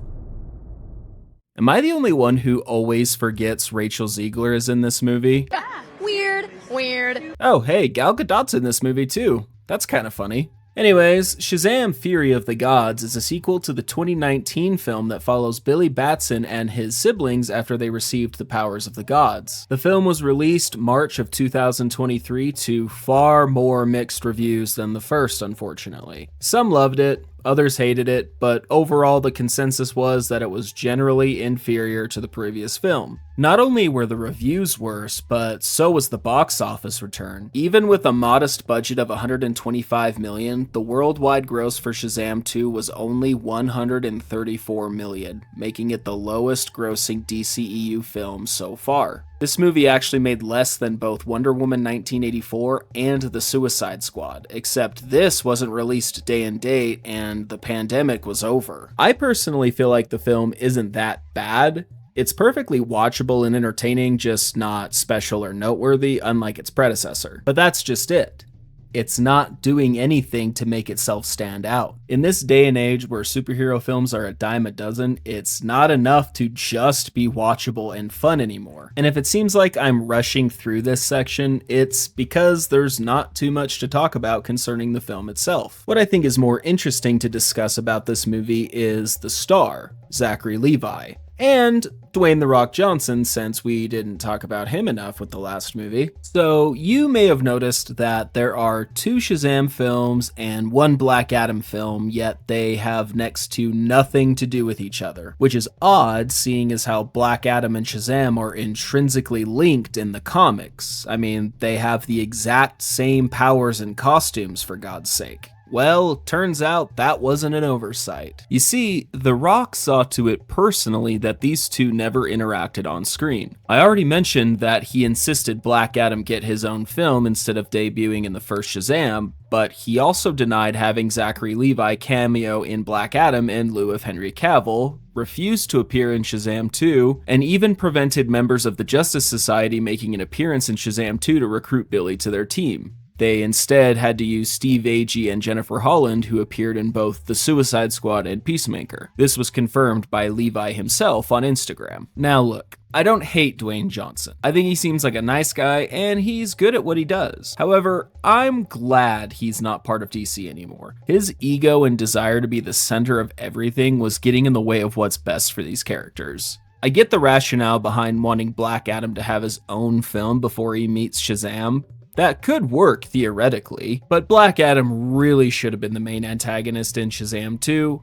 I don't know much about these characters as far as the comics go, but I could see the film versions of these characters having a similar dynamic as Sonic and Shadow do from the latest Sonic film, which I think could have worked really well. And then, after that, you could have another Black Adam film that further fleshes out his character. Then, in a Shazam 3, they could have had a reluctant team-up against Mr. Mind, who was teased in both Shazam films. I'm not saying he couldn't have had a run-in with Henry Cavill's Superman like The Rock so desperately wanted, but it should have happened after interactions with Shazam. Now, enough about Dwayne "The Rock" Johnson, let's talk about Zachary Levi. This man may very well have the quickest and hardest drop-off I've ever seen, except for maybe Jonathan Majors. When the first Shazam film came out, Zachary Levi received a lot of praise for his likable and fun performance. First of all, let's talk about how good Zachary Levi is, because Zachary Levi really had to hit the zone here. And Zachary Levi is perfect casting, because Zachary Levi has this like youthful vigor about him. To lead the film, they got the perfect actor in Zachary Levi, who has a youthful charisma about him, and he can pull off being a 14-year-old boy. He has the kind of frantic energy, he has the ADD nature about him, and he can pull off just this sense of innocence about him while being mischievous at the same time. Zachary Levi is hilarious and believable as Shazam, even if he can be a little cheesy at times. He really shows what it's like to be a kid in an adult's body, and he really has fun with the role. He reminds me a lot of Jason Momoa as Aquaman in that they're very happy to be here, and that's something that is very much welcome in the DCEU. Seriously, Zach Levi is the most perfect casting of a human to play a superhero in a red outfit since Ryan Reynolds got his second shot at Deadpool. I can't remember where I saw these comments, so I can't show them to you, but I recall people saying he was the next Chris Pratt or Ryan Reynolds. He was really looking like he'd be Hollywood's next leading man. Not only was he charming and charismatic as Shazam, but he seemed like a genuinely nice dude. Now, I've seen a lot of people talk about the DCEU, I mentioned that at the beginning of the video, and I've seen a lot of people talk about the whole Shazam Black Adam fiasco, but I never see anyone talk about this part. If you look at the special features on the Shazam Blu-ray, you can actually see a whole section dedicated to Zachary Levi called Super Fun Zack, where the cast talked about how much they enjoyed working with him. It's perfect casting. I mean, I don't think he'd be cross with me for saying he is like a big kid. He's the funniest person ever. He's like cool to work with. Like you're like, wow. Zack, so cool. Yeah, He's so amazing. cool. He's so nice. He dances. He dances and he entertains us a lot. That's what I remember asking Zach, do you just wake up like, I'm Zachary Levi? He likes to have fun, he likes to dance, he likes to listen to music. He's the life of the party. He was a rising star who looked like he had a very bright future ahead of him. But there were signs that this would be very short-lived. In 2019, at a Q&A, Levi was asked about the possibility of the Snyder Cut being released. This was before it was officially announced, and this was his response. Do you know anything about the Snyder Cut? Well, I know what a whole bunch of people on Twitter keep crying out for, but it doesn't exist. It's just not happening. It doesn't exist. I mean, I'm still waiting for the Snyder Cut to be released. Yeah? No, I'm kidding. It doesn't exist. Uh-huh. This caused some controversy within the more extreme circles of the Snyder fandom, but let's be real, a day there's a controversy to them is just a day that ends in Y. And what Levi said was true, at the time at least. The Snyder Cut didn't exist. It needed at least 10 months and $70 million to complete. Even though it was true, he still came off as a bit smug and tactless. I think it would have been better if he had said something like, "Nah, it seems unlikely to ever be released, but I don't know for sure either way." Still, that's hardly noteworthy. It's not like it came to light that he was a child predator or that he had abused a partner in the past or something along those lines. The first real major controversy that drew people's attention was just about 2 months before the release of Shazam: Fury of the Gods, where Levi tweeted some anti-vax rhetoric. Not only that, but he voiced support for a man named Jordan Peterson, who is also a controversial figure and vocally supported Donald Trump in the 2024 election. Now look, I am not here to discuss these political issues in this video. Not because I don't have opinions on these topics, but because I'm not an expert on things like politics or vaccines, and plenty of people are already talking about these things. My only point here is that these were controversies Levi was involved in. All of these controversies aside, Levi's performance in the Shazam sequel was also different. Not weaker, but it came off like he was trying a bit too hard. Here's a comparison between a scene from the first film and the second to show what I mean. Gentlemen! You have bullet immunity! I'm bulletproof. You're dead. You are a fool of a champion. What the hell is going on? What happened to her beautiful face? Also, aren't you like dead-ass dead? See what I mean? It's not a bad performance, it just has more energy and like 25% less charisma. It's not helped by the fact that he and Asher Angel, the actor playing young Billy, has a very different energy to Zachary Levi. I mentioned this in the section covering the first film. Noticeable change in personality between young Billy and superhero Billy. But that problem is much more noticeable here. And that's not necessarily Levi's fault. He was just doing what he was told after all. I just think either he or Asher Angel should have been cast alongside someone different, someone that would have matched their energies. For example, Jack Dylan Grazer, who actually plays Freddy in these movies, would have fit Levi's energy much better as a younger Billy, or maybe James Marsden could have played an older version of Asher Angel for another example. After the movie came out, Levi took to Instagram to come out and defend this movie, and it really just came off as desperate and insecure. Seriously, go watch it and tell me you don't feel the same way. Because of this movie, and because of his antics, Levi has been all but blacklisted from Hollywood. He's been in 3 films since Shazam, and all of them have been critical and commercial flops. Zachary Levi and Dwayne Johnson are 2 sides of the same coin. Both seem like nice guys without malice in their hearts, but Johnson seems like the personification of corporate PR training, while Levi seems like a PR nightmare. Going back to the movie itself, I think it's actually decent. If you haven't seen it, go give it a watch on Max and at least form your own opinion. But I've spent way too much time on this, so let's move on to arguably the most controversial DCEU film, The Flash.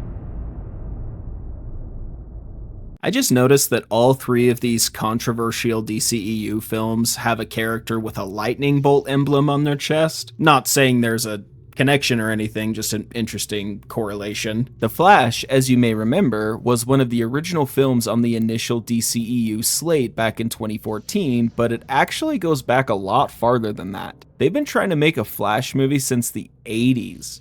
We won't go over all of that history, we'll just cover the Flash movie as far as its ties to the DCEU. It was originally scheduled to come out early 2018, but the film ended up in development hell for quite a while. The reasons for that being they couldn't get the script right or find a director. Here's a list of every publicly known director who was considered or signed on to direct. James Wan, who was initially approached to direct The Flash or Aquaman, and he decided to go with the latter. Phil Lord and Christopher Miller, who wrote and directed the Lego Movie and wrote the Spider-Verse movies, and I mean, a Flash movie by those guys would have been absolutely incredible. Shame we didn't get to see that. A man by the name of Seth Graham Smith, who wrote Abraham Lincoln Vampire Hunter, but this would have been his directorial debut, and I'm not sure that someone that green should have been in charge of a film like this. Rick Famuyiwa was attached in 2016 and was so far into pre-production that he was actually in the casting stage of the film and even made an appearance at a director's panel at Comic-Con for the DCEU, which, by the way, I think Warner Brothers should do again. That's actually a really neat idea. This version of the film would have also featured Ray Fisher as Cyborg, which ultimately fell through due to Fisher's negative experiences with Joss Whedon, Jeff Johns, and Walter Hamada. Rick left the project later in 2016 due to disagreements with the studio over which direction they should take the film. Some other directors that were considered were Matthew Vaughn, Robert Zemeckis, who directed the Back to the Future trilogy, Sam Raimi and Mark Webb, both of whom directed Spider-Man films, Ben Affleck, Jordan Peele, John Francis Daley, and Jonathan Goldstein, who went on to direct Dungeons & Dragons: Honor Among Thieves, and eventually landing on Andy Muschietti, with the script being penned by Christina Dodgson, who wrote Birds of Prey. Something else to note is that Deadline reported that a 2023 superhero film had as many as 45 different writers, which most agree would have been The Flash, though it's unconfirmed. But at long last, The Flash was finally heading into production. In late 2020, there would be two bombshell announcements concerning the film. The first was that Ben Affleck would be reprising his role as Batman. Now, this was very surprising because Ben had been on record saying he was done with the character by this point. Before we do this, is there anything you want to say? Any official statement you would like to make? I don't know. I guess, I'm not Batman? He is not Batman anymore. Hoist the cape, raise it to the rafters, and Ben Affleck, you are not Batman. So to see him return was a pleasant surprise. Keep in mind, this was only a few months after the announcement of the Snyder Cut, so to me and a lot of other fans, it felt like the DCEU was finally getting on track for a cohesive cinematic universe. This idea was bolstered by the news that Ben agreed to some additional photography for Zack Snyder's Justice League in late 2020. But the bigger announcement by far was that Michael Keaton would be returning as Batman after 3 decades since his last appearance. This was huge news, and confirmation that the DCEU would try its hand with the multiverse concept. Now that we've talked about some of the production trouble this film went through, we should talk about the star of The Flash, Ezra Miller. You see, I do not like this casting, and I feel very confident in saying that that is not an unpopular opinion that I have. Ezra Miller just does not feel like Barry Allen. They feel more like a poor man's attempt at Tom Holland's Spider-Man. I don't think that was the intention, since Miller was cast as the Flash before Holland was cast as Spider-Man. That's just how it comes across.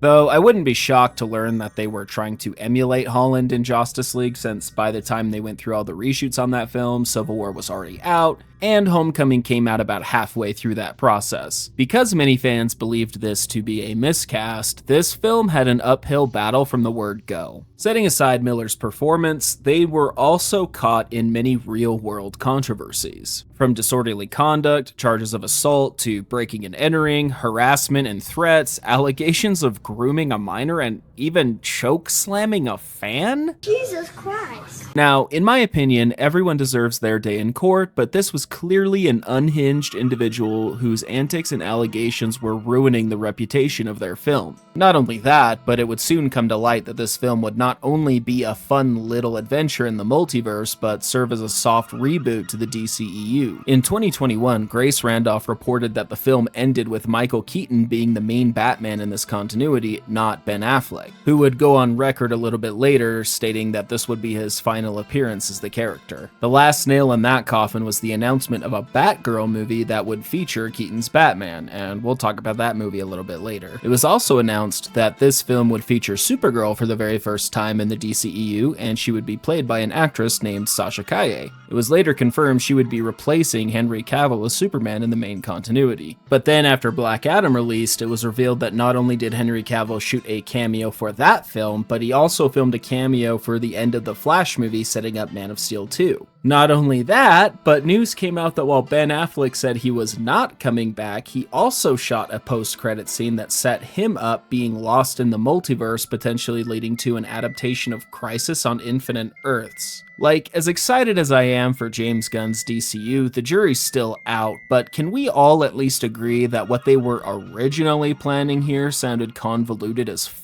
And that leads me to the reshoots.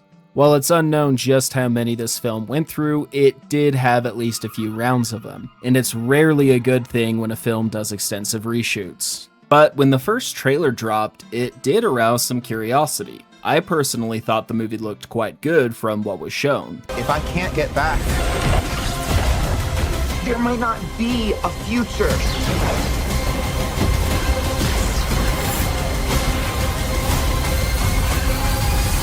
In the months leading up to the film, several people would come out and call it one of the best superhero movies ever made, such as David Zaslav, the CEO of Warner Bros. Discovery, James Gunn, Stephen King, and Tom Cruise, apparently. It's one thing when executives are praising a movie that they're involved with. It's one thing when Stephen King, who is a friend of Andy Muschietti due to his involvement on the It movie, I guess Tom Cruise is kind of an anomaly in that case, but it also did very well in test screenings, so fans were at least curious to see how this movie would turn out. After all this, you're probably thinking the movie was a smash hit, right?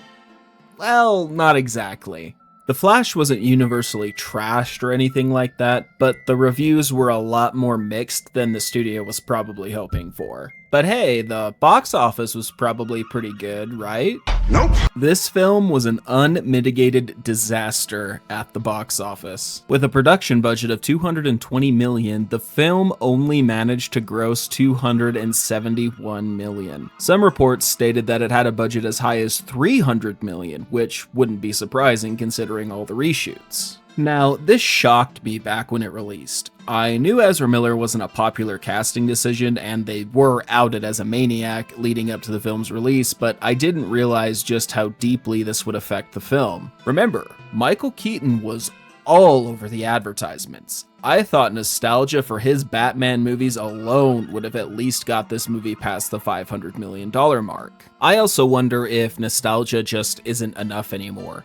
Indiana Jones and the Dial of Destiny also released the same year and also flopped at the box office. I think audiences are just tired of this sort of gimmick, at least that's partially why this film flopped. I do believe the main reason is Ezra Miller. Because here's the thing, the movie really isn't that bad. I mean, there are plenty of people who enjoyed it. I've seen far worse reviewed films perform much better than this one, such as The Rise of Skywalker or one of the Michael Bay Transformers movies. Personally, I think the movie is actually quite good, at least for the first 2/3 mostly. Once they rescue Supergirl, the film kinda derails itself, not because of Supergirl herself, but that's just when the film gets pretty messy. One thing just about everyone can agree on is that the CGI in The Flash can be downright atrocious in a lot of this film, and the third act is full of it. Take this scene, for example. This is a moment where young Barry and current Barry are talking in the back of the Batwing. Why the f does it look like this? Why did they use CGI at all? There's only one Ezra Miller on screen. There's also a moment early on where Batfleck is talking to Barry and his mouth isn't even close to lining up with what's being said. Bill Cohen's idiot kid decided to try to play in the big league. You can handle the hospital, Barry. Somebody has to save the rest of the world, so I was gonna do that, if you don't mind. Stuff like this is inexcusable for a film in 2023 with a budget this high. I'm also not a fan of this scene on the bridge with Batman, Wonder Woman, and the Flash. The Batsuit doesn't look very good. Don't know why they couldn't have just used this one again. Wonder Woman serves exactly the same Deus Ex Machina role she served in Shazam: Fury of the Gods, and I just hate the fact that they made Batman a stammering fool in front of her. I'm not opposed to Batman contributing to the humor, but I greatly prefer when it's dry sarcasm. Why'd you keep it? Keep what?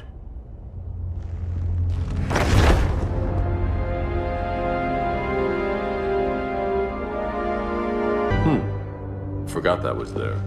You see, that moment feels appropriate for Batman. This scene honestly feels like it belongs in Justice League. Remember how I mentioned earlier that the original plan was to have this film end with Keaton's Batman being the main DCEU Batman, and how this was eventually altered to include Henry Cavill's Superman at the end of the film? Well, after James Gunn took over, the scene was changed again. The final cut sees George Clooney return as Bruce Wayne. Now, I'm conflicted about this. On one hand, I don't like Ezra Miller. and I don't like this version of the Flash, so it's fitting that they ended up in the Batman and Robin universe. But on the other, that's how you're gonna end the film?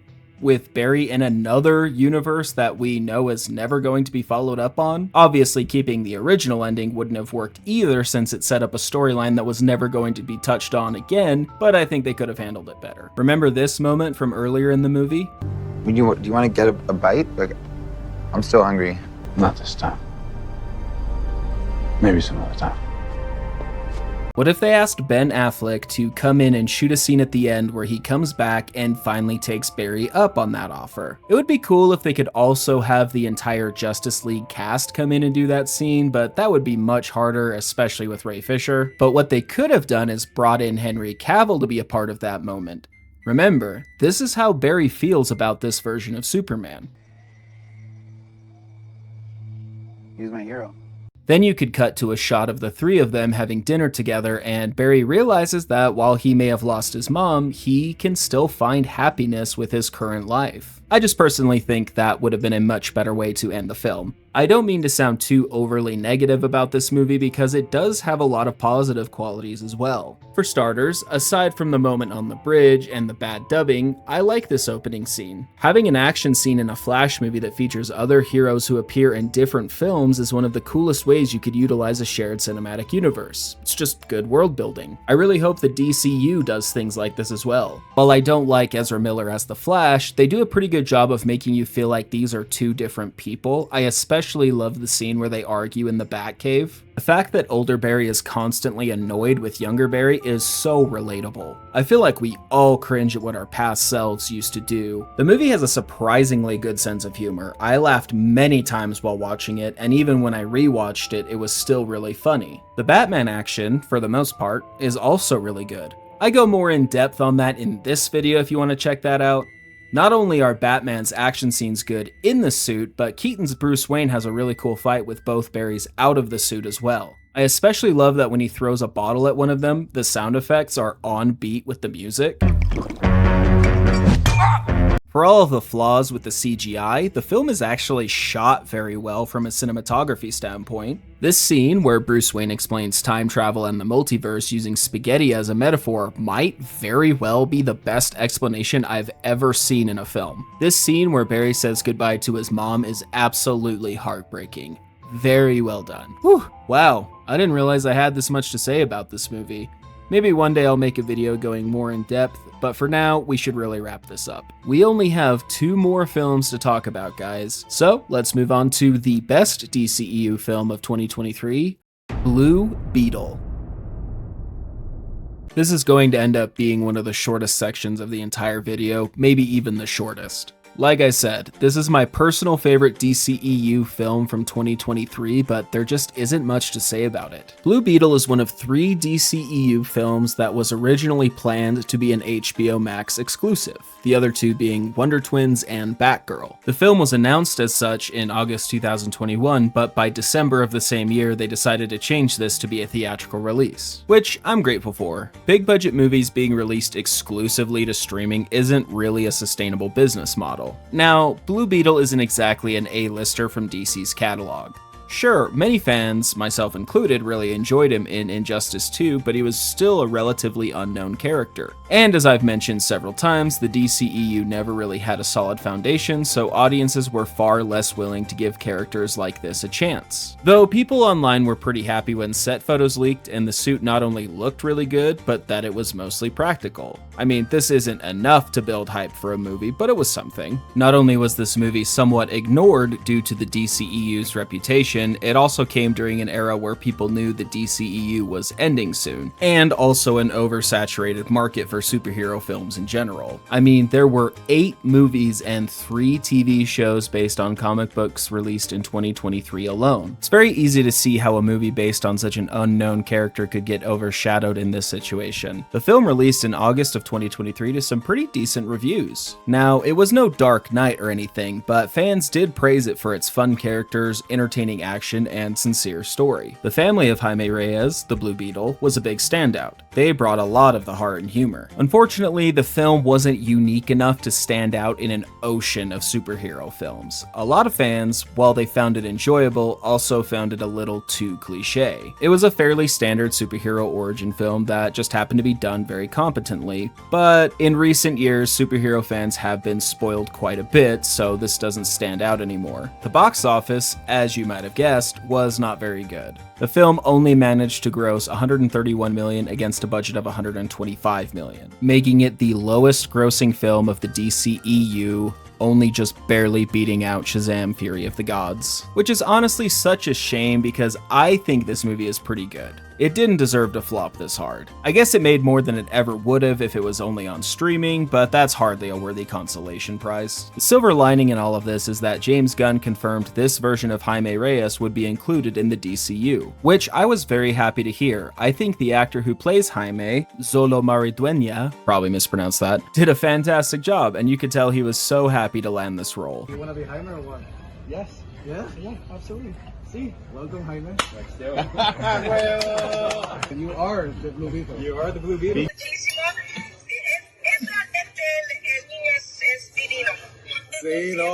As of the time of me recording this, there's a Blue Beetle animated series in the works, which I'm looking forward to. Just one more film to go, guys. Without dragging this on any longer, let's move on to the bland finale of the DCEU, Aquaman and the Lost Kingdom.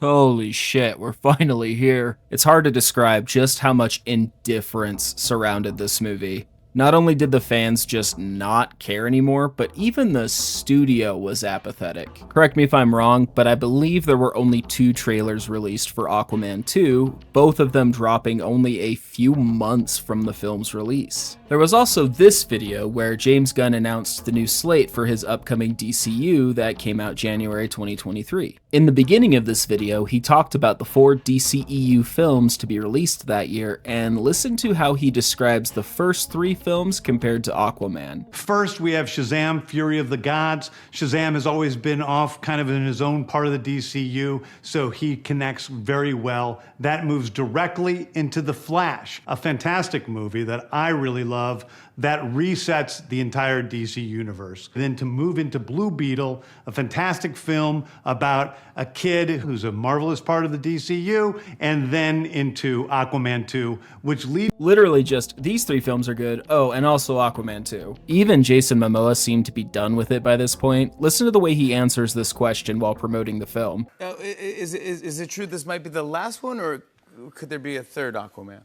I mean, this is kind of like the end of this DC universe. DCEU universe. Yeah, I heard Unless, you know, I mean, things have happened before. So I guess if people like it, but yeah, there'll always be a place for me at DC. They will. Momoa didn't even try to hide the fact that they were done with this universe, and then he all but confirmed he was going to be playing another DC character named Lobo, which wouldn't be announced for just over a year after this interview. And as much as I love him as Aquaman, Lobo is just a far more fitting role for Jason. I mean, just look at him. Just like Suicide Squad, Justice League, and The Flash, this movie underwent major reshoots. 3 different times from what I gather. At one point, Michael Keaton's Batman was going to cameo in this film, but after test audiences were confused by his appearance, at this point The Flash was going to come out after Aquaman, they reshot the scene to include Ben Affleck's Batman instead.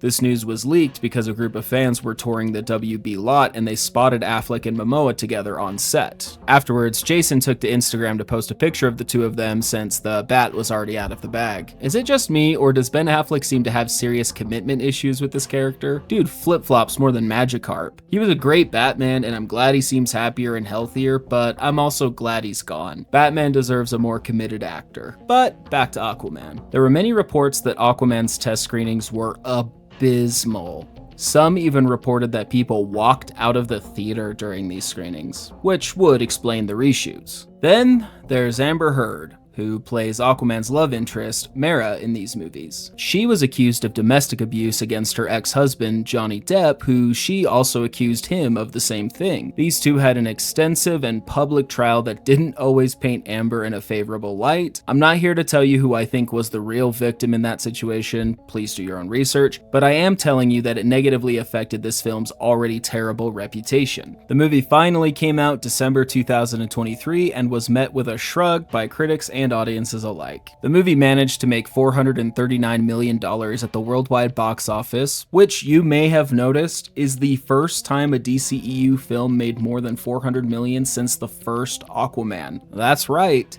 Between these two Aquaman films, not a single film cracked $400 million.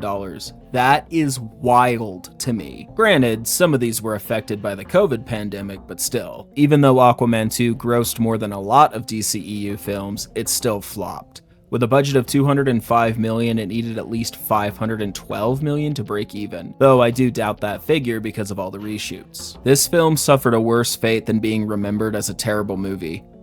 It was simply seen as forgettable. Batman v Superman, for example, was seen by many as a bad film, but it was at least bold. And because of that boldness and its unique vision, it's remained in the conversation even to this day. I forgot most of Aquaman 2 the day after I saw it in theaters. Every now and again I'll see clips or GIFs from this film online, and I legitimately never recognize any of them. And this is the movie that concluded the DCEU. I understand there was never going to be a satisfying ending to a cinematic universe that got cancelled and subsequently rebooted, but I believe they could have handled it much better. Remember my hypothetical ending to the Flash movie where Barry ends the film having a meal with Batman and Superman?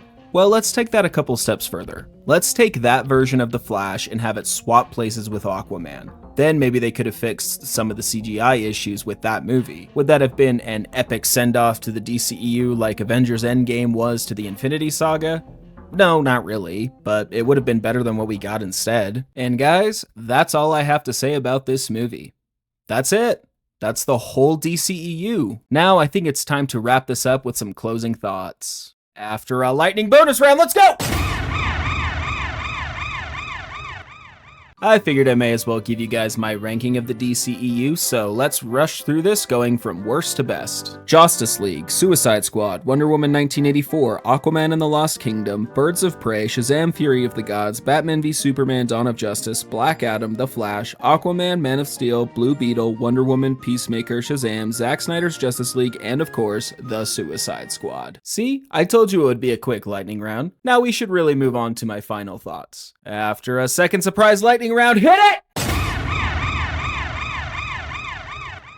There were a lot of DCEU projects that never saw the light of day, so I figure I may as well list them off for you. Obviously, we have the ones that were from the original announced slate, like Ben Affleck's Batman movie, the sequel to Zack Snyder's Justice League, another sequel to Zack Snyder's Justice League, a Green Lantern film which was reworked to be called Green Lantern Corps, which was eventually scrapped altogether. That's right, the DCEU never once featured one of its most popular characters outside of one cameo in both versions of Justice League, and I think that's insane. I figure this is probably due to the poor reception to the 2011 Green Lantern film, but that's a poor excuse. There was also a Cyborg film planned, Man of Steel 2, Wonder Woman 3, Aquaman 3, however many sequels there were planned for Black Adam, Shazam 3, a standalone Joker film, a Joker and Harley Quinn film, a Flash sequel, a spin-off of The Trench from the first Aquaman, a New Gods movie, Gotham City Sirens, Deadshot, Deathstroke, Supergirl, Batman Beyond, Nightwing, The Amazons, Crisis on Infinite Earths, Lobo, and of course, Wonder Twins and Batgirl. Let's talk a little bit more about those last two.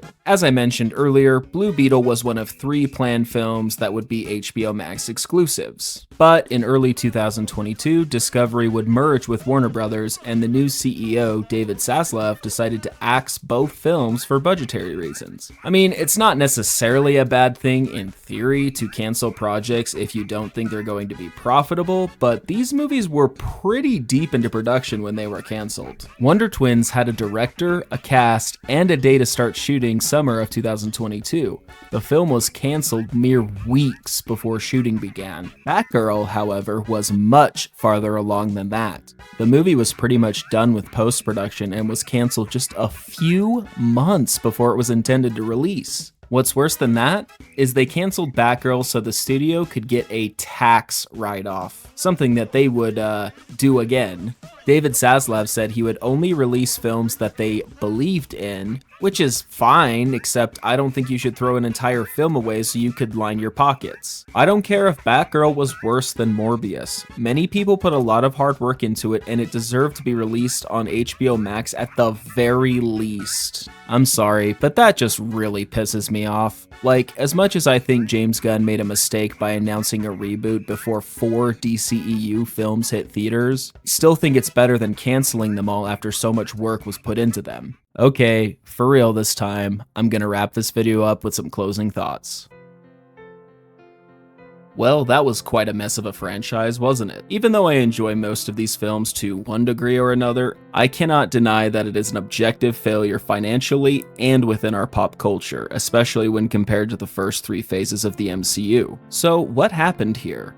Who was responsible for this train wreck? The answer isn't a simplistic one. Many hands went into this and many people negatively affected it. Zack Snyder made the first few films, but they didn't really make the greatest first impression. Joss Whedon, while I don't fully blame him for how the theatrical cut turned out, was still an abusive piece of shit that sucked the joy out of this experience for some of the creatives working on this franchise. Dwayne Johnson tried to take control of everything and center it around himself due to his ego. James Gunn made the mistake of indirectly announcing a reboot, which inadvertently sabotaged the remaining 4 films in the pipeline, at least partially. Then you have Jared Leto, Zachary Levi, Ezra Miller, and Amber Heard, whose real-life shenanigans brought controversy to the DCEU, though I don't think what they all did was equally terrible or anything. No, the culprit at the bottom of all of this was Warner Brothers. Sure, everyone else I just listed played some role in the downfall of the DCEU, but Warner Brothers was the one who hired all of them. Warner Brothers was too greedy, short-sighted, and reactionary, and that bled into all of this. I understand the point of making films on the executive side is to make money, but they were far too eager for that Marvel cash and they were simply too impatient to work to achieve it in the long run. They wanted what Marvel had right out of the gate and they didn't seem to understand how much work actually went into building the MCU. Batman v Superman was a huge blow to their plans. There's no denying that. But if I could go back in time to March 2016 after that film's release, I would tell them something like this. Batman v Superman didn't work out the way we hoped,